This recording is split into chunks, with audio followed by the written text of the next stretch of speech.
ففروا إلى الله إني لكم منه نذير مبين.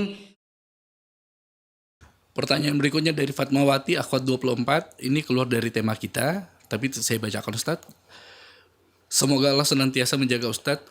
Saya ingin bertanya, ada seseorang yang mengangkat anak, kemudian di surat-surat penting seperti akte kelahiran, ijazah, dan yang lainnya, dibuat di surat-surat tersebut nama anak angkat dengan bin atau binti dari nama ayah angkatnya, dengan alasan hanya untuk mempermudah urusan. Apakah hal semacam ini diperbolehkan? Karena di belakang hari setelah anak ini dewasa, orang tua kandungnya tahu kalau penulisan di surat-surat penting tersebut binnya bukan dengan nama ayah kandungnya. Akhirnya orang tua kandungnya tidak rela dan ingin supaya dirubah. Ya, kalau dari sudut niat, mungkin niatnya bagus ya, ingin mempermudah, tidak mempersulit dan sebagainya. Tapi dari sudut hukum syar'i, itu tidak diperbolehkan. Malah itu adalah hal yang diharamkan. Karena dalam Al-Quran Allah Subhanahu wa Ta'ala berfirman, "Udu'uhum li'abaihim." Panggillah mereka, nisbatkan mereka kepada ayah-ayah mereka. Iya, ayah-ayah mereka. Jadi Usama bin Zaid Usama itu anak angkat Nabi Shallallahu Alaihi Wasallam dulu.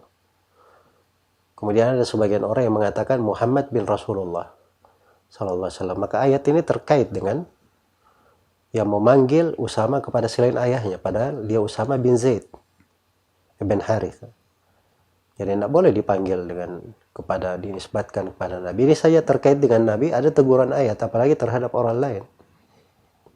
Iya, dan itu tidak berjalan di tengah umat Islam.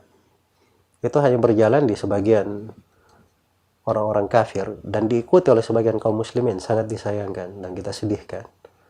Jadi kalau ada perempuan dia sudah menikah, biasanya itu diambilkan nisbat dari suaminya di belakangnya, nyonya fulan. Tapi bahasanya itu bahasa nisbat seperti orang tuanya. Dan itu adalah hal yang diharamkan, tidak diperbolehkan. Jadi hanya boleh disebut fulan atau fulana bintu fulan, disebut nama ayah aslinya. Ya, bukan nama ayah angkatnya. Itu dari sudut penisbatan. Semoga Allah memberi taufik kepada semuanya. Baik, jazakallahu khairan, barakallahu fiik.